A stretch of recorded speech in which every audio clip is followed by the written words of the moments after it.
Okay, നമ്മൾ ഇന്ന് join time തുടങ്ങാമെന്ന് പറഞ്ഞു. ജോയിൻ ടൈം നമുക്ക് തുടങ്ങാണ്, ഒറ്റ ക്ലാസ് കൊണ്ട് തീർക്കണം. എന്നിട്ട് നിങ്ങളുടെ പരീക്ഷയൊക്കെ ഡിക്ലെയർ ചെയ്ത് കഴിഞ്ഞു. പിന്നെ നമ്മൾ പ്രധാനപ്പെട്ട വലിയ ചാപ്റ്ററിലേക്ക് അതൊക്കെ പോവാണ്. അതിന് മുമ്പ് ജോയിൻ ടൈം വളരെ സിമ്പിളാണ്, പക്ഷേ ക്വസ്റ്റ്യൻ വരുന്നതാണ്. കുറച്ച് ക്വസ്റ്റ്യൻസ് അവിടെ നിന്ന് വരുന്നതാണ്. ഏറ്റവും സിമ്പിളായിട്ടുള്ള ചാപ്റ്ററുകളിലൊന്നാണ് ജോയിൻ ടൈം. സോ എന്താണ് ജോയിൻ ടൈം, ആർക്കാണ് ജോയിൻ ടൈം കൊടുക്കുക, എങ്ങനെയാണ് ജോയിൻ ടൈം കൊടുക്കുക, ഇത്തരം കാര്യങ്ങൾ പഠിച്ചാൽ അത് തീർന്നു. എന്താണ് ജോയിനിങ് ടൈം? ജോയിനിങ് ടൈം എന്ന് പറയുന്നത് it's a time allowed to an officer who is posted to another office by way of promotion or by way of transfer.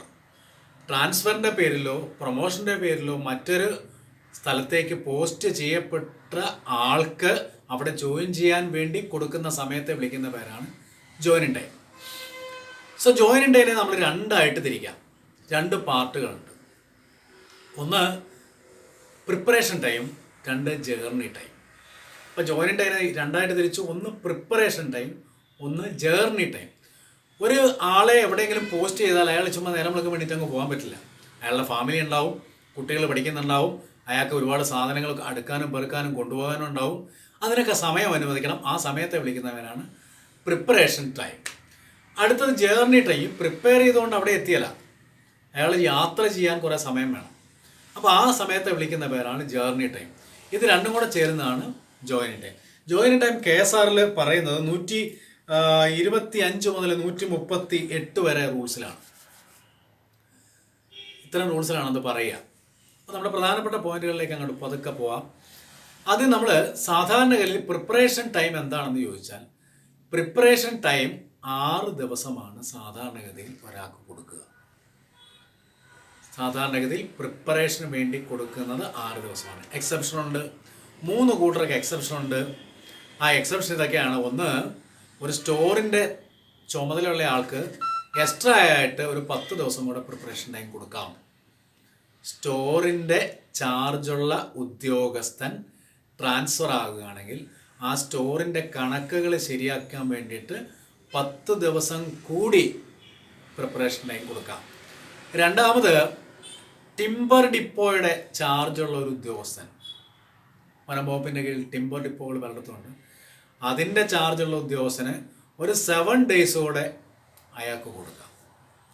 മൂന്നാമതൊരു കൂട്ടരുണ്ട്, നമ്മുടെ പെരാമ്പുലേഷൻ നടത്തുന്ന ഫോറസ്റ്റ് വാർഡന്മാർ, ഫോറസ്റ്റിലെ ഗാർഡുമാർ അവർ പെരാമ്പുലേഷൻ മറ്റേയാൾക്ക് പറഞ്ഞു കൊടുക്കാൻ വേണ്ടി, പെരാമ്പുലേഷൻ എന്ന് പറഞ്ഞാൽ അവർ റോന്ത് ചുറ്റുന്ന റൂട്ട് മറ്റേ പുതിയ ആൾക്ക് പറഞ്ഞു കൊടുക്കാൻ വേണ്ടി, അയാളെ പരിചയപ്പെടുത്താൻ വേണ്ടി 7 ദിവസം കൂടെ അവർക്ക് കൊടുക്കാം.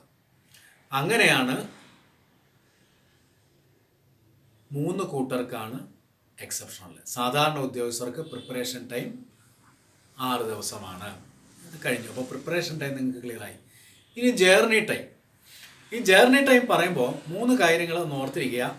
നമ്മളിപ്പോൾ സംസാരിക്കാൻ പോണത് 8 കിലോമീറ്റർ മുകളിലേക്കുള്ള ട്രാൻസ്ഫറിനെ പറ്റിയാണ് ഇപ്പോൾ ആദ്യം ഞാൻ സംസാരിക്കുക. അതിന് താഴെയുള്ളത് നമുക്ക് പറയാം. 8 കിലോമീറ്ററിന് മുകളിലാണെങ്കിൽ ഇയാളുടെ ജേർണി ടൈം പരിഗണിക്കുന്നത് അയാളുടെ ഏത് മെത്തേഡാണ് അയാൾ ഉപയോഗിച്ചത്, ഏത് രീതിയിലാണ് അയാൾ ട്രാവൽ ചെയ്തത്, അയാളുടെ മോഡ് ഓഫ് കൺവേയൻസ് അനുസരിച്ച് ആണ്. റെയിൽ കണക്റ്റഡ് ആണെങ്കിൽ അയാൾ റെയിലിൽ തന്നെ യാത്ര ചെയ്യണ ദൂരമേ ജേർണിക്ക് എടുക്കാൻ പാടുള്ളൂ എന്ന് നിയമമുണ്ട്. ട്രെയിനാണെങ്കിൽ എങ്ങനെയാണ് ജേർണി ടൈം വരിക എന്ന് ചോദിച്ചാൽ 500 കിലോമീറ്റർ വരെ 1 ഡേ. 500 കിലോമീറ്റർ വരെ 1 ഡേ. 510 ആയാലോ, 500 വരെ ഒരു ദിവസം കിട്ടും, 10 കിലോമീറ്ററിന് വേറെ ഒരു ദിവസവും കിട്ടും, ഫ്രാക്ഷന് ഒരു ദിവസം കിട്ടുക. അപ്പോൾ നമുക്ക് 800 കിലോമീറ്റർ ആണെങ്കിൽ ഓട്ടോമാറ്റിക് 500-ന് 1, ബാക്കി 300-ന് 1. 1000 ആണെങ്കിൽ 1000 വരെ നമ്മൾ 1010 കിലോമീറ്റർ ആണ് എന്നിരിക്കട്ടെ. അപ്പോൾ നമുക്ക് 1000 വരെ 2 ദിവസം കിട്ടും, ബാക്കി 10-ന് 3 ദിവസം കിട്ടും. ഇങ്ങനെയാണ് ജേർണി ടൈം പരിഗണിക്കുക. ട്രെയിനിനെ സംബന്ധിച്ച് എല്ലാവർക്കും ട്രെയിനിന് പോകാൻ പറ്റില്ലല്ലോ, ബസ്സിന് പോകണവരുണ്ടാവും. ബസ്സിന് പോകുമ്പോൾ 150 കിലോമീറ്റർ വരെ ഒരു ദിവസം, 150 കഴിഞ്ഞു പോയാൽ ആ ഫ്രാക്ഷൻ വേറെ ദിവസം, ബാക്കിക്കല്ല ഇതുപോലെ തന്നെ. അപ്പോൾ ബസ്സും നമ്മളിതും പഠിച്ചു. മൂന്നാമത് ഓഷ്യൻ സ്റ്റീമർ ഇപ്പോൾ നമ്മുടെ കവരത്തിയിലേക്കൊക്കെ ട്രാൻസ്ഫറായി പോവാം, കപ്പലിന് പോകേണ്ടി വരാം. അങ്ങനെയുള്ളവർക്ക് 350 കിലോമീറ്റർ വരെ ഒരു ദിവസം, അതിൻ്റെ മുകളിൽ അടുത്ത ഒരു ദിവസം കൂടെ വരും. ഇങ്ങനെയാണ് 350 ഫ്രാക്ഷൻസ് ആയിട്ടാണ് കൂട്ടുക. ഇനി റിവർ സ്റ്റീമർ അങ്ങനെ വരാലോ. നമുക്ക് കുട്ടനാടൻ ഏരിയയിലേക്കൊക്കെ പോകാം, ബോട്ടിന് പോകേണ്ടി വരാം. അവർക്ക് റിവർ സ്റ്റീമർ എന്ന് പറഞ്ഞാൽ അതാണ് ഉദ്ദേശിക്കുന്നത്, ബോട്ടിന് പോവുക. അങ്ങനെ പോകുമ്പോൾ അവർക്ക് കൊടുക്കുന്നത് നേരത്തെ ബസ്സിൻ്റെ തന്നെയാണ്, 150 കിലോമീറ്റർ വരെ 1 ഡേ എന്നാണ് കൊടുക്കുക. ഓക്കെ, അപ്പോൾ റിവർ സ്റ്റീമർ കഴിഞ്ഞു. ഇനി ഇതൊന്നും അല്ലാണ്ട് ഈ ബസ്സിനും വണ്ടിക്കും ഒന്നും പോകാൻ പറ്റും നടന്നു പോകേണ്ട സ്ഥലങ്ങളുണ്ടെങ്കിൽ അവർക്ക് 25 കിലോമീറ്ററിന് ഒരു ദിവസം വെച്ച് കിട്ടും. 25 കിലോമീറ്റേഴ്സ് പെർ ഡേ ഒരു ദിവസം വെച്ച് കിട്ടും. അത് തന്നെയാണ് നമ്മുടെ എന്താ പറയുക, വള്ളത്തിൽ, നാടൻ വെള്ളത്തിൽ പോയാലും അത് തന്നെയാണ് പരിഗണിക്കുക. അത് പ്രത്യേകിച്ച് KSRTC പറയണില്ലെങ്കിലും അങ്ങനെ തന്നെയാണ് പരിഗണിക്കുക. റോഡ് മാർഗം പോകേണ്ടി വന്നു, ബസ് സർവീസ് ഇല്ല, നടന്നു പോകേണ്ടി വന്നാൽ 25 ദിവസം ഒരു ദിവസം വെച്ച് കിട്ടും. അപ്പോൾ പ്രിപ്പറേഷൻ ടൈം ക്ലിയർ ആയി കാണും, ജേർണി ടൈം ക്ലിയർ ആയി കാണുമെന്ന് ഞാൻ വിചാരിക്കുന്നു. ഇത് രണ്ടും കൂടെ ചേർത്ത് വെക്കുന്നതാണ് ജോയിനിങ് ടൈം. ഇനി ജോയിനിങ് ടൈമിന് ഒരു മാക്സിമം ഉണ്ട്. എന്തൊക്കെ തരത്തിൽ കൂടെ 10 ദിവസം അയാൾക്ക് കൊടുത്ത് എങ്ങനെ കൊടുത്താലും ഈ 10 ദിവസം കൊടുത്താൽ പോലും മാക്സിമം 30 ഡേയ്സേ ജോയിനിങ് ടൈം കൊടുക്കാൻ പാടുള്ളൂ. Joining time maximum 30 days. ഇത് എപ്പോഴും ക്വസ്റ്റനായിട്ട് വരുന്നൊരു കാര്യമാണ്, 30 ഡേയ്സ് എന്നുള്ളത് ഓർത്തിരിക്കാൻ മറക്കരുത്. പിന്നെ അടുത്ത കാര്യം എന്ന് വെച്ച് കഴിഞ്ഞാൽ ജേർണി ടൈം മാക്സിമം നമുക്കൊരു ജോയിനിങ് ടൈം കൊടുക്കാമെന്ന് 30 ദിവസമാണെന്ന് പഠിച്ചു. ഇനി നമ്മൾ അടുത്തതായിട്ട് ചിന്തിക്കുന്ന കാര്യം എന്ന് വെച്ച് കഴിഞ്ഞാൽ ഏത് ജോയിനിങ് ടൈം എടുത്താൽ പോലും ഈ 8 കിലോമീറ്റർ മുകളിലുള്ള കാര്യം ഇപ്പോൾ പറയണം കേട്ടോ, അത് ഓർത്തേക്കുക. ഞായറാഴ്ച എക്സ്ക്ലൂഡഡ് ആണ്, ഞായറാഴ്ച പരിഗണിക്കില്ല. അത് നമ്മളെ ജേർണി ടൈമിൻ്റെ കൂടെയും ജോയിനിങ് ടൈമിൻ്റെ കൂടെ അല്ലെങ്കിൽ പ്രിപ്പറേഷൻ ടൈമിൻ്റെ കൂടെ കൂട്ടാറില്ല. ഓരോ ഉദാഹരണം നമുക്ക് പറയാം. തിരുവനന്തപുരത്ത് നിന്ന് എറണാകുളത്തേക്ക് ഒരാൾ വരികയാണ്. എറണാകുളത്തേക്ക് വരുമ്പോൾ അയാൾ ട്രെയിനാണ് വരുന്നത്. ട്രെയിൻ വരണമെങ്കിൽ ട്രെയിൻ യാത്രയ്ക്ക് ഒരു ദിവസം കിട്ടും, ഉറപ്പല്ലേ? ട്രെയിൻ യാത്രയ്ക്ക് ഒരു ദിവസം കിട്ടും, 6 ദിവസം പ്രിപ്പറേഷൻ കിട്ടും. സ്വാഭാവികമായിട്ടും ഇതിനിടയ്ക്ക് ഒരു ഞായറാഴ്ച വരും, ആ ഞായറാഴ്ച കൂട്ടില്ല. ഞായറാഴ്ച ഈ 7 ദിവസത്തിൻ്റെ കൂടെ കൂട്ടില്ല. അപ്പോൾ ആക്ച്വലി അയാൾക്ക് 8 ദിവസം കിട്ടും, ഓർത്തിരിക്കുക. ഇനി മറ്റൊരു കാര്യം, ചില സ്ഥലത്ത് ട്രെയിനിനും പോകേണ്ടി വരും, ബസ്സിനും പോകേണ്ടി വരുമെന്നിരിക്കട്ടെ. അപ്പോൾ രണ്ടും സെപ്പറേറ്റ് കണക്ക് കൂട്ടണം എന്നാണ് നിയമം. രണ്ടും സെപ്പറേറ്റ് ആയിട്ട് തന്നെ കണക്ക് കൂട്ടണം. മാക്സിമം മൊത്തത്തിൽ ബസ്സിന് പോയാൽ അത്രയും എടുക്കും, അത്രയും എടുക്കാനും പാടുള്ളൂ. അത് പറഞ്ഞിരിക്കുക. ഇവിടെ ഒരു കാര്യം ഓർത്തിരിക്കുക, പലരും എപ്പോഴും വിളിച്ചു ചോദിക്കുന്ന ഒരു ചോദ്യമാണ്, സർഫസ് ജേർണി എന്ന് പറയുന്ന സാധനമുണ്ട്. എന്ന് വെച്ചാൽ ട്രിവാൻഡ്രത്തിൽ നിന്ന് എറണാകുളത്തിന് വരുന്ന അയാൾ എറണാകുളത്ത് വന്നിട്ട് സപ്പോസ് കലൂരാണെന്നിരിക്കട്ടെ, അയാളുടെ ഓഫീസിൽ നിന്നിരിക്കട്ടെ. ട്രിവാൻഡ്രത്ത് നിന്ന് അയാൾക്ക് ട്രെയിൻ കയറാൻ ഒരു 6 കിലോമീറ്റർ യാത്ര ചെയ്യണമെന്നിരിക്കട്ടെ. എറണാകുളത്ത് നിന്ന് കലൂർക്ക് ഒരു 7 കിലോമീറ്റർ ഉണ്ടെന്നിരിക്കട്ടെ. ഇവിടെ ഞാൻ നേരത്തെ ഒരു വാക്ക് പറഞ്ഞു, സെപ്പറേറ്റ് ആയിട്ട് പരിഗണിക്കണം എന്ന് ഞാൻ പറഞ്ഞു. ഇവിടെ അപ്പോൾ നമ്മൾ എന്താ ചെയ്യുക, അവിടെ റോഡ് മാർഗം 7, ഇപ്പറേ ഒരു 6, അവിടെ 6, ഇവിടെ 7, ഇപ്പോൾ 7, 6, 13, അതിനൊരു ദിവസം എടുക്കാൻ പാടില്ല. എന്ന് വെച്ചാൽ റെയിൽ കണക്ഷന് വേണ്ടിയിട്ട് റെയിൽവേ സ്റ്റേഷൻ വരെ പോകാൻ എടുക്കുന്ന യാത്രയെ സർഫസ് ജേർണി എന്നാണ് പറയുക. ആ ജേർണി 8 കിലോമീറ്റർ താഴെയാണെങ്കിൽ അത് ഇഗ്നോർ ചെയ്യണം, 2 സൈഡും. അത് മറക്കരുത്. പലപ്പോഴും എല്ലാവരും എന്നെ വിളിച്ച് ചോദിക്കേണ്ട ചോദ്യമാണ്, അതുകൊണ്ടാണ് ഞാൻ വീണ്ടും പറഞ്ഞത്. അത് പരിഗണിക്കാൻ പാടില്ല.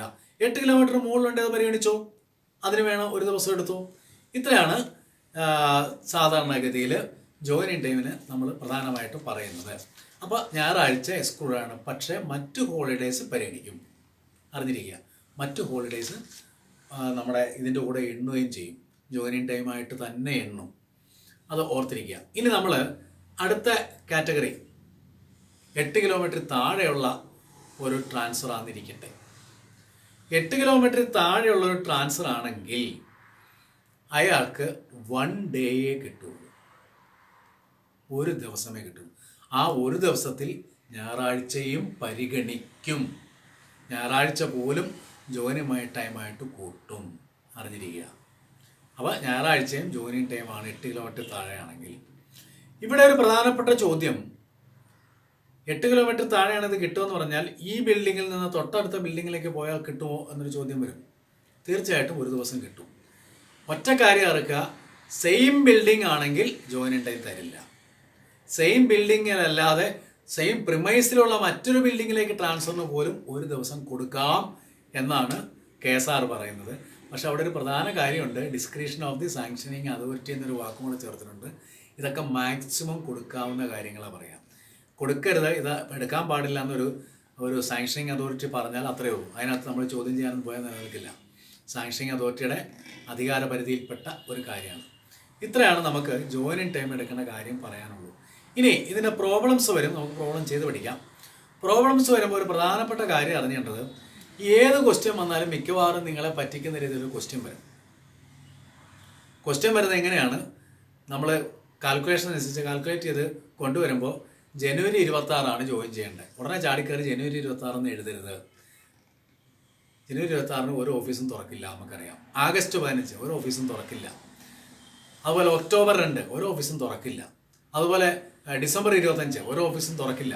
ഇത്തരം പബ്ലിക് ഹോളിഡേയ്സ് നിങ്ങളുടെ മനസ്സിൽ ഇരിക്കണം. പ്രോബ്ലം ചെയ്യുമ്പോൾ പരീക്ഷയ്ക്ക് എല്ലാം നിങ്ങളെ പറ്റിക്കാൻ അങ്ങനെ ഒരു സാധനം ചേർത്തേ ക്വസ്റ്റ്യൻ വരൂ, അറിഞ്ഞിരിക്കുക. അപ്പോൾ അറിയേണ്ട കാര്യം, അപ്പോൾ ഒന്നുകൂടെ നമുക്ക് പറയാം. ജോയിനിങ് ടൈം ആർക്കാണ് കൊടുക്കണ്ടേ എന്ന് നമ്മൾ പറഞ്ഞില്ല, എങ്ങനെയാണ് കൊടുക്കുന്നതെന്നാണ് ഇപ്പോൾ പറഞ്ഞത്. അപ്പോൾ എങ്ങനെയാണ് കൊടുക്കുക? ജോയിനിങ് ടൈം എന്നുള്ള 2 സാധനം ചേരുന്നതാണ്. ഒന്ന് preparation time, journey time. Preparation time എത്ര ദിവസമാണ്? 6 days സാധാരണക്കാർ. അസാധാരണക്കാർ 3 പേരുടെ കാര്യം ഞാൻ പറഞ്ഞു, അവരെ ഒഴിവാക്കുക. പിന്നെ ജേർണി ടൈം എന്ന് പറയുന്നത് യാത്ര ചെയ്യാൻ എടുക്കുന്ന സമയം. അതെങ്ങനെയാണ് കണക്ക് വെക്കുന്നത്? ആ മോഡ് ഓഫ് കൺവെയൻസ്, യാത്രയ്ക്ക് ഉപയോഗിച്ച വാഹനം ഏതാണെന്ന് വെച്ചിട്ട് അതനുസരിച്ച് ട്രെയിനാണെങ്കിൽ 500 വരെ ഒന്ന്, ബസ്സും റിവർ സ്റ്റീമറും ആണെങ്കിൽ 150 വരെ ഒന്ന്, ഓഷ്യൻ സ്റ്റീമർ 350, നാടൻ ബോട്ടും നടപ്പ് യാത്രയാണെങ്കിൽ 25 ക്ലിയർ ആയല്ലോ, സംശയമൊന്നുമില്ല.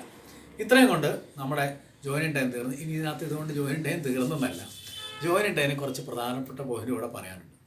ഇത് എപ്പോഴാണ് കൊടുക്കുക, അല്ലെങ്കിൽ ആർക്കാണ് ഇത് കൊടുക്കുക? നേരത്തെ ഞാൻ പറഞ്ഞു, പ്രൊമോഷനോ ട്രാൻസ്ഫറോ ആയി ഒരാൾ പോകുന്നു, അങ്ങനെ ചുമ്മാ പോയാൽ കൊടുക്കണതല്ലിത്. ഒരു ഉദ്യോഗസ്ഥൻ 2 കാര്യം KSR പറഞ്ഞിട്ടുണ്ട്. ഡ്യൂട്ടിയിലുള്ള ഒരു ഉദ്യോഗസ്ഥനെ ട്രാൻസ്ഫർ ആക്കിയാൽ മാത്രമേ ഇത് കൊടുക്കാവൂ. അഥവാ ഏണ്ട് ലീവിലാണ് അയാൾ ഇരിക്കണതെങ്കിലും കൊടുക്കാം. മറ്റേതൊരു ലീവിലും ഇരിക്കുന്ന ഉദ്യോഗസ്ഥൻ ട്രാൻസ്ഫർ ആയാൽ ജോയിനിങ് ടൈം കൊടുക്കാൻ പാടില്ല, അറിഞ്ഞിരിക്കുക. പക്ഷെ അവിടെ ഒരു എക്സെപ്ഷൻ ഉണ്ട്. ഇപ്പോൾ ഒരാൾ HPL-ലാണ്, അയാൾക്ക് ജോയിനിങ് ടൈം കൊടുക്കാമോ? കൊടുക്കാൻ പാടില്ല. ഏണ്ട് ലീവിലുള്ളതും ഡ്യൂട്ടിയിലുള്ള ഒരാൾ ട്രാൻസ്ഫർ ചെയ്താൽ മാത്രമേ ജോയിനിങ് ടൈം കൊടുക്കാവൂ. HPL-ഉള്ള ഒരാൾ ഒരു ദിവസം നേരം വിളിക്കുമ്പോൾ ഓഫീസിൽ വന്നപ്പോൾ പറയാം, നിനക്ക് ട്രാൻസ്ഫറാണ്, പോയി നാളെ ഇന്ന് തന്നെ ജോയിൻ ചെയ്യാൻ പറഞ്ഞ് നടക്കുന്ന കാര്യമാണോ? അപ്പോൾ അവിടെ ഒരു കണ്ടീഷൻ പറയുന്നുണ്ട്. എന്താ ഒരു എക്സെപ്ഷൻ പറയുന്നുണ്ട്. മറ്റു ലീവിലുള്ളവർക്ക് ജോയിനിങ് ടൈം കൊടുക്കരുത് എന്ന് പറഞ്ഞൊരു എക്സെപ്ഷൻ, ഈ ലീവിലുള്ളവർ അയാൾക്ക് മുൻകൂട്ടി അറിവ് കിട്ടിയിട്ടില്ല ട്രാൻസ്ഫർ ആണെന്ന്. അങ്ങനെ അറിയാത്ത ഒരാൾക്ക് ജോയിനിങ് ടൈം വേണമെങ്കിൽ കൊടുക്കാം, അറിഞ്ഞിരിക്കുക, വേണമെങ്കിൽ കൊടുക്കാം. ക്ലിയർ ആയല്ലോ? അപ്പോൾ ആർക്കാ കൊടുക്കുക? ഡ്യൂട്ടിയിലുള്ള ആൾ ട്രാൻസ്ഫർ ആയാൽ കൊടുക്കാം, ഏണ്ട് ലീവിലുള്ളവർ ട്രാൻസ്ഫർ ആയാൽ കൊടുക്കാം, മറ്റ് ലീവിലുള്ളവർക്ക് കൊടുക്കരുത്. എക്സെപ്ഷൻ, അവരോട് മുൻകൂട്ടി അറിയിച്ചിട്ടില്ലെങ്കിൽ വേണേൽ കൊടുക്കാം. ക്ലിയർ ആയല്ലോ? ഇനി രണ്ടാമത്തെ കാര്യം, എന്തിനാ ഈ ജോയിനിങ് ടൈം കൊടുക്കുന്നത്? നമ്മുടെ ട്രാൻസ്ഫറുകളെല്ലാം തന്നെ എന്ത് തരത്തിലാണ് ട്രാൻസ്ഫർ ചെയ്യുന്നത്? പൊതുജന താല്പര്യാർത്ഥമാണ് എല്ലാ ട്രാൻസ്ഫറുകളും നടക്കുക. On the interest of public service. അത് ഏത് ട്രാൻസ്ഫർ പറഞ്ഞാലും അങ്ങനെയാണ് പറയുക. അപ്പോൾ പൊതുജന താല്പര്യാർത്ഥം നടക്കുന്ന ട്രാൻസ്ഫറുകളായതുകൊണ്ടാണ് ഇത് കൊടുക്കുന്നത്. ആ ഉദ്യോഗസ്ഥന് വേണ്ടിയുള്ളതല്ല ട്രാൻസ്ഫർ, പകരം പൊതുജനങ്ങൾക്ക് വേണ്ടിയിട്ടാണ്. എങ്ങനെയാണ് പൊതുജനങ്ങൾക്ക് വേണ്ടി വരുന്നത്? ഒരു ഓഫീസിലിരിക്കുന്നു, ഞാനിപ്പോൾ എറണാകുളത്ത് വർക്ക് ചെയ്യുന്നു, എന്നെ എടുത്ത് കോഴിക്കോട് ട്രാൻസ്ഫർ ചെയ്യുന്നു. എന്തുകൊണ്ടാണ് ട്രാൻസ്ഫർ ചെയ്തത്? പൊതുജന താല്പര്യാർത്ഥം. അതായത് പൊതുജനം, കോഴിക്കോട്ടെ പൊതുജനം പറഞ്ഞു, ഹരിദാസ് എന്ന് പറയുന്ന ആ മാനേജരെ ഞങ്ങളുടെ കോഴിക്കോടിന് ആവശ്യമാണ് എന്ന് നിരന്തരമായി അഭ്യർത്ഥിച്ചുകൊണ്ട് ഗവൺമെൻറ് എന്ത് ചെയ്യുന്നു എന്ന് വെച്ച് കഴിഞ്ഞാൽ എന്നെ എടുത്ത് കോഴിക്കോട് വയ്ക്കുന്നു. അപ്പോൾ എന്നെ ട്രാൻസ്ഫർ ചെയ്ത് ആർക്ക് വേണ്ടിയിട്ടാണ്? പൊതുജനത്തിന് വേണ്ടിയിട്ടാണ്. തിരിച്ചും പറയാം, എറണാകുളംകാർ പറയുന്നു ഇയാൾ ഈ പ്രദേശത്ത് കണ്ടുപോകരുത്, ഉടനെ ട്രാൻസ്ഫർ ചെയ്യണം എന്ന് പറഞ്ഞിട്ട് ട്രാൻസ്ഫർ, അപ്പോഴും പൊതുജന താല്പര്യാർത്ഥം. അപ്പോൾ അങ്ങനെയാണെങ്കിൽ റിക്വസ്റ്റ് ട്രാൻസ്ഫറിന് ഇത് കൊടുക്കാമോ? അത് പൊതുജന താല്പര്യമല്ലോ, അയാളുടെ റിക്വസ്റ്റ് അല്ലേ.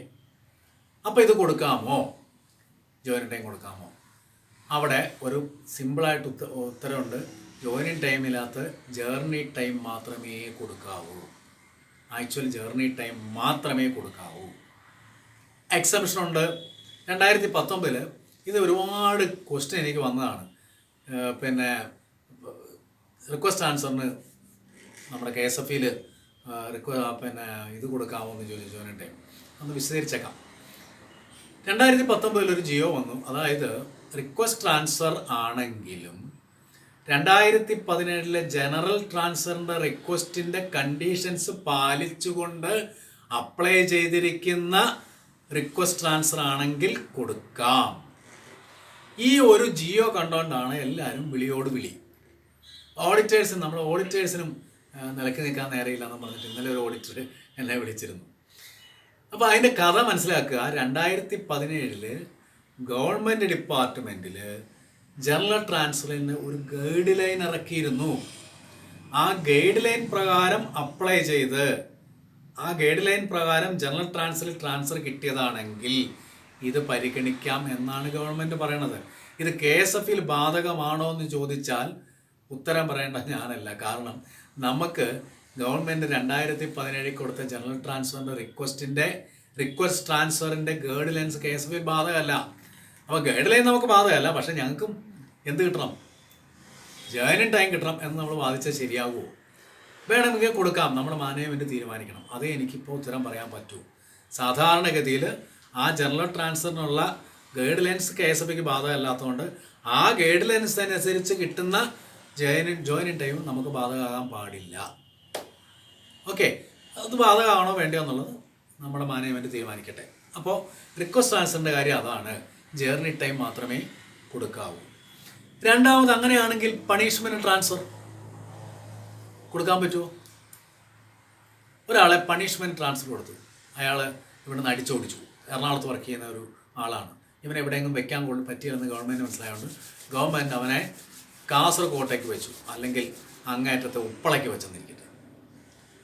ഉപ്പളയ്ക്ക് ഒരാളെ വെച്ച് കഴിഞ്ഞാൽ അയാൾ റിക്വസ്റ്റ് ചെയ്തിട്ടില്ല, പണിഷ്മെൻ്റ് ആയിട്ടാണ് വെച്ചത്. ഒരു അന്വേഷണം നടത്തി പണിഷ്മെൻ്റായിട്ട് അയാളെ ശിക്ഷിച്ചങ്ങോട്ട് വിട്ടതാണ്. അയാൾക്ക് ജനറൽ ജോയിനിങ് ടൈം കൊടുക്കാമോ? കൊടുക്കാം. ഇത് പലപ്പോഴും ചോദിച്ചുള്ള ക്വസ്റ്റ്യൻ ആട്ടാ. എന്തുകൊണ്ടാണ് കൊടുക്കാവുന്നത്? അത് പബ്ലിക് ഇൻട്രസ്റ്റിലാണ് അയാളെ ട്രാൻസ്ഫർ ചെയ്തത്. On the interest of public service. അതുകൊണ്ട് അയാളെ ട്രാൻസ്ഫർ ചെയ്തത്, അല്ലാണ്ട് അയാൾക്ക് വേണ്ടിയിട്ടല്ല. അതുകൊണ്ട് അത് കൊടുത്തിരിക്കണം. ഇത്രയാണ് നമ്മുടെ ട്രാൻസ്ഫറിൻ്റെ കാര്യം. ഇനി മാക്സിമം പീരീഡ് അറിഞ്ഞിരിക്കുക 30 days ആണ്. ഇനി 1-2 പ്രധാനപ്പെട്ട കാര്യങ്ങളും കൂടെ പറയട്ടെ. ജോയിനിങ് ടൈമിനെ സംബന്ധിച്ച് 3-4 കാര്യങ്ങളും കൂടെ നോക്കാം. ഞാൻ പോയിന്റുകളൊക്കെ നിങ്ങളുടെ പലപ്പോഴും ചോദിച്ചിട്ടുള്ള കാര്യമാണ്. സാറേ, ഒരാൾ ചാർജ് ഹാൻഡ് ഓവർ ചെയ്യണത് വേറൊരു സ്ഥലത്താണെന്നിരിക്കട്ടെ, അയാളുടെ എങ്ങനെയാണ് ജോയിനിങ് ടൈം പരിഗണിക്കുന്നത്? അറിഞ്ഞിരിക്കുക, ഓരോ ഓഫീസിൽ നിന്ന് വേറെ സ്ഥലത്ത് കൊണ്ട് ചാർജ് ഹാൻഡ് ഓവർ ചെയ്തിട്ട് അയാൾക്ക് പോകേണ്ടതെങ്കിൽ എവിടെയാണോ ചാർജ് ഹാൻഡ് ഓവർ ചെയ്യണത് എന്നാണോ ആ ദിവസം മുതൽ പിറ്റേ ദിവസം വരെ അയാളുടെ ജോയിനിങ് ടൈം തുടങ്ങുള്ളൂ. അറിഞ്ഞിരിക്കുക, ചാർജ് ഹാൻഡ് ഓവർ ചെയ്തതിന് ശേഷമേ ജോയിനിങ് ടൈം തുടങ്ങുള്ളൂ. രണ്ടാമത്, പിന്നെ വേറൊരു എപ്പോഴെപ്പോഴും വിളി വരുന്ന ഒരു ക്വസ്റ്റ്യൻ, ഇന്ന് രാവിലെയും കിട്ടിയൊരു ക്വസ്റ്റ്യനാണ്. റീജിയണൽ ഓഫീസിൽ നിന്ന് രാവിലെ എന്നെ വിളിച്ചിരുന്നതാണ്. ചോദിച്ച കാര്യത്തിലാണ്, ഒരാൾ റിലീവ് ചെയ്തു ഒരു ഓഫീസിൽ നിന്ന്. റിലീവ് ചെയ്ത് കഴിഞ്ഞപ്പോഴത്തേക്കും അയാൾ പോണ വഴിക്ക് ഒരു ആക്സിഡൻ്റായി. അയാൾ ലീവിന് അപ്ലൈ ചെയ്തു. എന്ത് ചെയ്യും സാറേ? ഇത് പലപ്പോഴും സംശയം ഉണ്ടാക്കുന്ന കാര്യമാണ്. റിലീവ് ചെയ്ത് അവിടെ ചെന്ന് ജോയിൻ ചെയ്യാതെ ആര് ലീവ് കൊടുക്കും? ഇതാണ് ചോദ്യം. എനിക്ക് രണ്ടും ചോദിച്ചതല്ല, സാറേ അയാൾക്ക് എന്ത് ലീവാണ് നമുക്ക് കൊടുക്കാൻ പറ്റണമെന്ന് ചോദിച്ചാണ് എന്നെ വിളിച്ചത്. ഞാൻ ഇത്രയും പറഞ്ഞ കാര്യത്തിൽ നിങ്ങൾക്ക് മനസ്സിലാക്കണം എന്ത് ലീവ് അയാൾക്ക് കൊടുക്കാൻ പറ്റുമെന്ന്. ക്ലാസ്സിലാണെങ്കിൽ ഇപ്പോൾ ചോദിക്കാമായിരുന്നു, പക്ഷെ അത് നടക്കാത്തതുകൊണ്ട് ഞാൻ തന്നെ ഉത്തരം പറയാം. ഞാൻ നേരത്തെ പറഞ്ഞു, ജോയിനിങ് ടൈം ആർക്കാണ് കൊടുക്കുക? ഡ്യൂട്ടിയിൽ നിന്ന് പോണയാക്കും, ഏണ്ട് ലീവിൽ നിന്ന് പോണയാക്കും. അപ്പോൾ ഇയാൾക്ക് ജോയിനിങ് ടൈം കിട്ടണമെങ്കിൽ എന്ത് ലീവ് കൊടുക്കണം? ഏണ്ട് ലീവ് കൊടുത്താൽ മാത്രമേ അയാൾക്ക് ജോയിനിങ് ടൈം കൊടുക്കാൻ പറ്റുള്ളൂ. അതുകൊണ്ട് ഏൺഡ് ലീവ് ഇതിൻ്റെ കൂടെ കമ്പൈൻ ചെയ്ത് വയ്ക്കാവൂ, അറിഞ്ഞിരിക്കുക. അങ്ങനെ ജോയിനിങ് ടൈം എടുത്ത ഒരു ലീവ് ചെയ്ത ഒരാൾ മറ്റൊരിടത്ത് ജോയിൻ ചെയ്യുന്നതിന് മുമ്പ് ലീവ് എടുക്കാൻ പാടില്ല എന്നൊരു നിയമമില്ല. നിയമം പറഞ്ഞത് എങ്ങനെയാണ്, അങ്ങനെ കൊടുത്താൽ ആ ലീവ് കഴിഞ്ഞിട്ട് ജോയിനിങ് ടൈം സ്റ്റാർട്ട് ചെയ്തതായിട്ട് പരിഗണിക്കണം. പിന്നെ ഒരു നിയമം പറയുന്നത്, അങ്ങനെ ലീവും ജോയിനിങ് ടൈമും തീരണതിന് മുമ്പ് അയാൾ ജോയിൻ ചെയ്താൽ അൺഅവൈൽഡ് ആയിട്ടുള്ള പോർഷൻ ലീവിൽ നിന്ന് കുറയ്ക്കണം, ജോയിനിങ് ടൈം കുറയ്ക്കരുത്. 10 ദിവസം 8 ദിവസം ജോയിനിങ് ടൈമും 10 ദിവസം ഏൺഡ് ലീവും കൂടെ ഒരാൾ അപ്ലൈ ചെയ്താൽ, എന്നിട്ട് 18 ദിവസം കഴിഞ്ഞ് 19 തീയതി ജോയിൻ ചെയ്താൽ, അയാളൊരു 14 തീയതി ജോയിൻ ചെയ്താൽ 4 ദിവസം അൺഅവൈൽഡ് ആണ്. ഈ അൺഅവൈൽഡ് കുറയ്ക്കുന്നത് ജോയിനിങ് ടൈം എന്ന് പാടില്ല എന്നാണ് KSR പറയുന്നത്. പകരം അയാളുടെ ഏൺഡ് ലീവിൽ നിന്ന് കുറയ്ക്കണം. അപ്പോൾ ഏൺഡ് ലീവ് 10 പകരം അയാൾ 6 എടുത്തുള്ളൂ എന്ന് പരിഗണിക്കണം എന്നാണ് പറയുന്നത്. ഓക്കെ, അപ്പോൾ ആ സംശയം തീർന്നു കിട്ടിയല്ലോ. അപ്പോൾ ചാർജ് കണ്ടു. ഇനി അടുത്ത ഒരു സംശയം നിങ്ങൾക്ക് വരാവുന്നത്, എനിക്ക് എന്നോട് എപ്പോഴും ചോദിച്ചുകൊണ്ടിരിക്കുന്ന സംശയങ്ങളായി പറയുന്നത്, ഒരാൾ ട്രാൻസ്ഫർ ആക്കി, അയാൾ റിലീവ് ചെയ്തു ഇവിടുന്ന് പോയി ജോയിനിങ് ടൈമൊക്കെ എടുത്തുകൊണ്ടിരിക്കുക. അതിനിടയ്ക്ക് അയാൾക്ക് പോകേണ്ട സ്ഥലത്ത് നിന്ന് വേറെ സ്ഥലത്തേക്ക് ട്രാൻസ്ഫർ ആക്കി. നമ്മുടെ കമ്പനി എപ്പോഴും നടക്കുന്ന ഒരു കാര്യമാണ്. റിലീവ് ചെയ്തൊരിടത്തേക്ക് പോകാനായിട്ട് റെഡിയായി വരുമ്പോഴത്തേക്കും റിലീവ് ചെയ്ത് വീട്ടിൽ കുത്തിരിക്കുമ്പോഴായിരിക്കും ട്രാൻസ്ഫർ മാറ്റി വേറെ സ്ഥലത്തേക്ക് പോസ്റ്റ് ചെയ്യണം. ഇവിടെ എങ്ങനെയാണ് ജോയിനിങ് ടൈം എടുക്കണമെന്ന്? സിമ്പിളാണ്, വേറൊന്നുമില്ല. ഇയാളുടെ സെക്കൻഡ് ട്രാൻസ്ഫർ ഓർഡർ എന്ന് പറഞ്ഞോ അന്ന് മുതലാണ് ജോയിനിങ് ടൈം സ്റ്റാർട്ട് ചെയ്യുക. പക്ഷേ അയാൾക്കൊരിക്കലും പ്രിപ്പറേഷൻ ടൈം കൊടുക്കരുത്, അറിഞ്ഞിരിക്കുക. പ്രിപ്പറേഷൻ ടൈം ഇല്ല അയാൾക്ക്. പകരം സെക്കൻഡ് ട്രാൻസ്ഫറിൻ്റെ ഡേറ്റ് മുതൽ അയാളുടെ ജോയിനിങ് ടൈം തുടങ്ങും. അങ്ങനെയാണെങ്കിൽ അടുത്ത ക്വസ്റ്റ്യൻ, അങ്ങനെയാണെങ്കിൽ ഒരാൾ റിലീവ് ചെയ്തു, ജോയിനിങ് ടൈം എടുത്ത് വീട്ടിൽ കുത്തിരിക്കുകയാണ്. ജോയിനിങ് ടൈം എടുത്ത് വീട്ടിൽ കുത്തിരിക്കുമ്പോഴത്തേക്കും അയാൾക്ക് തിരിച്ച് അങ്ങോട്ട് തന്നെ റീഇൻസ്റ്റേറ്റ് ചെയ്തു, അയാളുടെ സെയിം ബ്രാഞ്ചിൽ റീഇൻസ്റ്റേറ്റ് ചെയ്തു. അയാളെ എന്ത് ചെയ്യും? അയാളെ ജോയിനിങ് ടൈം എങ്ങനെ പരിഗണിക്കും? നിയമം പറയുന്നത് ഇതാണ്, അയാൾ റിലീവ് ഡേറ്റ് മുതൽ സെക്കൻഡ് ഓർഡർ കിട്ടുന്ന ദിവസം വരെ ഉള്ള ആ പീരീഡ് ജോയിനിങ് ടൈമായിട്ട് പരിഗണിക്കുക. മനസ്സിലായല്ലോ? റിലീവ് ചെയ്ത ദിവസം മുതൽ സെക്കൻഡ് ട്രാൻസ്ഫർ ഓർഡർ തിരിച്ചിങ്ങോട്ട് വെച്ചല്ലോ, ആ ഓർഡർ ഇറങ്ങുന്ന ദിവസം വരെയുള്ള ഇൻട്രീം പീരീഡിനെ ജോയിനിങ് ടൈമായിട്ട് പരിഗണിക്കുക. ഓക്കെ, അത്രയാണ് നമുക്ക് അവിടെ പഠിക്കാനുള്ളത്.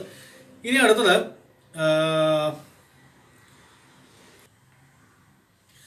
ജോയിനിങ് ടൈം പേ. ജോയിനിങ് ടൈമിൻ്റെ ശമ്പളം എങ്ങനെയാണ്?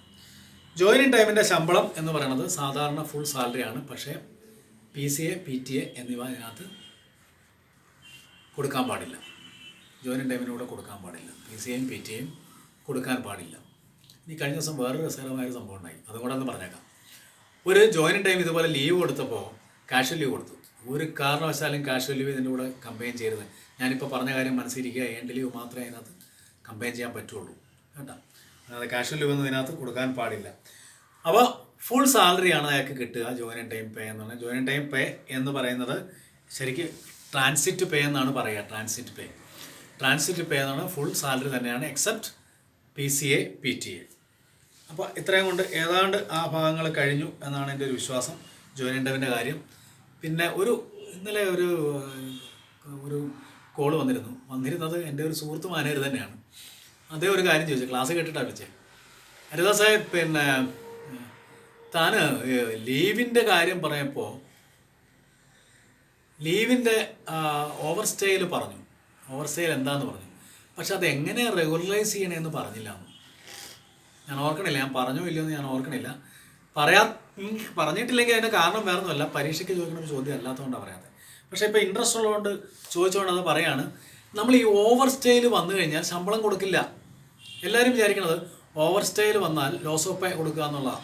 ശരി തന്നെയാണ്, പക്ഷേ അങ്ങനെയല്ല നിയമം പറയണത്. ഓവർ സ്റ്റേയിൽ ഇയാൾ ലീവ് എക്സ്റ്റൻഷന് തരാതെ ഓവർ സ്റ്റേയിൽ ഇരുന്നാൽ, ലീവിൻ്റെ ഓവർ സ്റ്റേയിനെ പറ്റി ഞാനീ പറഞ്ഞ കേട്ടോ, ഓവർ സ്റ്റേയിലിരുന്നാൽ അയാൾക്ക് ചെയ്യേണ്ടത് എത്ര ദിവസമാണ് ഓവർ സ്റ്റേയിൽ അത്രയും ദിവസം ഹാഫ് പേ ലീവ് കുറയ്ക്കണം. അയാളുടെ ഹാഫ് പേ ലീവ് കുറയ്ക്കണം, ഹാഫ് പേ ലീവിലാക്കണം. പക്ഷെ ഹാഫ് പേ ലീവിലാക്കാനും അയാൾക്ക് ശമ്പളം കൊടുക്കരുത്.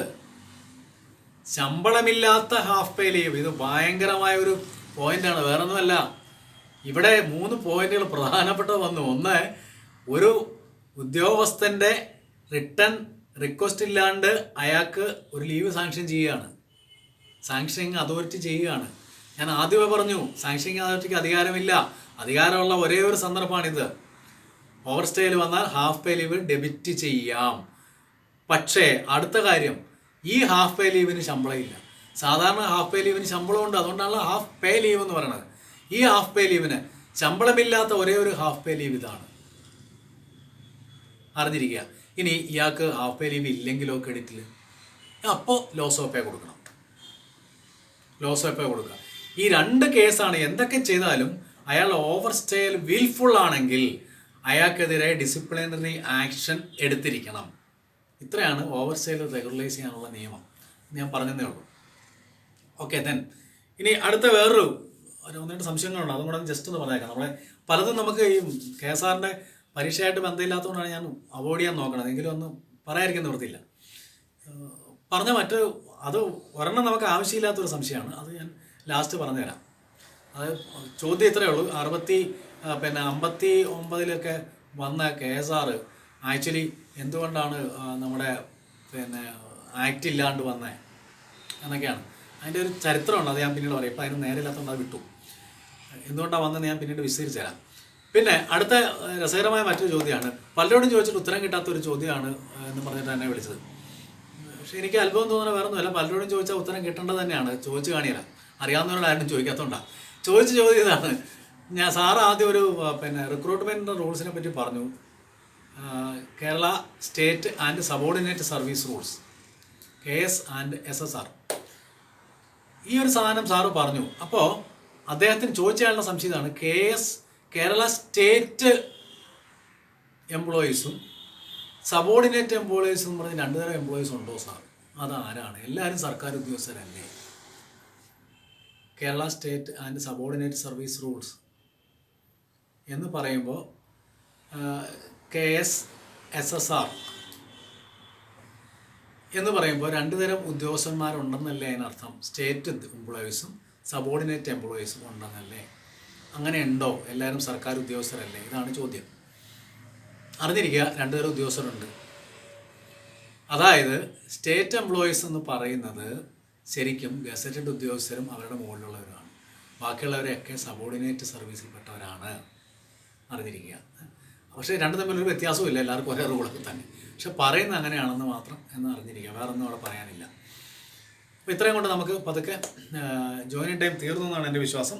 ഇനി ജോയിനിങ് ടൈമിൻ്റെ കൂടുതലായിട്ടുള്ള കാര്യങ്ങൾ എന്തെങ്കിലും ഉണ്ട് ഓർക്കുന്ന സമയത്ത് നമുക്ക് പറഞ്ഞു പോവാം. പാഠം പെട്ടെന്ന് തീർന്നങ്ങ് പോകട്ടെ. ലാസ്റ്റ് നമുക്ക് പ്രോബ്ലം കുറേ ചെയ്യണം. ഓരോ പ്രോബ്ലമെങ്കിലും എല്ലാത്തിൻ്റെയും ചെയ്ത് നിങ്ങളെ കാണിക്കണം. ഓക്കെ, പരീക്ഷയൊക്കെ ഡിക്ലെയർ ചെയ്തു. Study well. പിന്നെ എപ്പോഴും ചോദിക്കണ ഒരു ചോദ്യം, ഞാൻ ആദ്യത്തെ വീഡിയോയിൽ തന്നെ പറഞ്ഞു, നിങ്ങൾക്ക് ഞാൻ നോട്ട്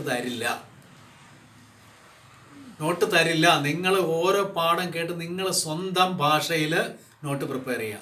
അപ്പോഴേ നിങ്ങൾക്ക് മനസ്സിലാവൂ, അപ്പോഴേ നിങ്ങൾ പഠിക്കൂ. ഇത് KSR ആണ്, മറന്നു പോണ സബ്ജക്റ്റാണ്. മറ്റേതെങ്കിലും ക്ലാസ്സിൽ ഇരിക്കണ പോലെ ഇതിൻ്റെ ക്ലാസ്സിൽ ഇരിക്കരുത്. ഇത് മറന്ന് പോകും എത്ര പഠിച്ചാലും. അതിന് നിങ്ങൾ എഴുതി പഠിക്കണം. ഞാൻ എഴുതി പഠിക്കാൻ പറഞ്ഞാൽ നിങ്ങൾ പഠിക്കില്ല. അതിനാണ് ഞാൻ നോട്ട് തരില്ല എന്ന് പറഞ്ഞത്. അപ്പോൾ നോട്ട് സ്വന്തമായിട്ട് പ്രിപ്പയർ ചെയ്യുമ്പോൾ നിങ്ങളത് പഠിച്ചു പോകും. അതുകൊണ്ട് ഇത്രയും അപ്ലോഡ് ചെയ്ത എല്ലാ ഭാഗവും കണ്ടിട്ട് സ്വന്തമായിട്ട് സ്വന്തം ഭാഷയിൽ മലയാളമോ ഇംഗ്ലീഷോ whatever the language you can use, ആ ലാംഗ്വേജിൽ നിങ്ങൾ പ്രിപ്പയർ ചെയ്യുക.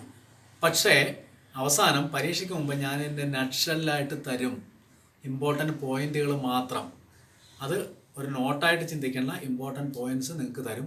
ആ പരീക്ഷയ്ക്ക് മുമ്പ് ജസ്റ്റ് ഓടിച്ച് നോക്കിയിട്ട് കയറാൻ വേണ്ടിയിട്ടാണ്. എല്ലാ പോർഷനും കവർ ചെയ്തിട്ടുണ്ടാവും. Okay, so let us stop now. അപ്പോൾ പരീക്ഷ റെഡിയായി, ഇനി ഇന്ന് ചൂടായി പഠിക്കുക. Okay, thank you.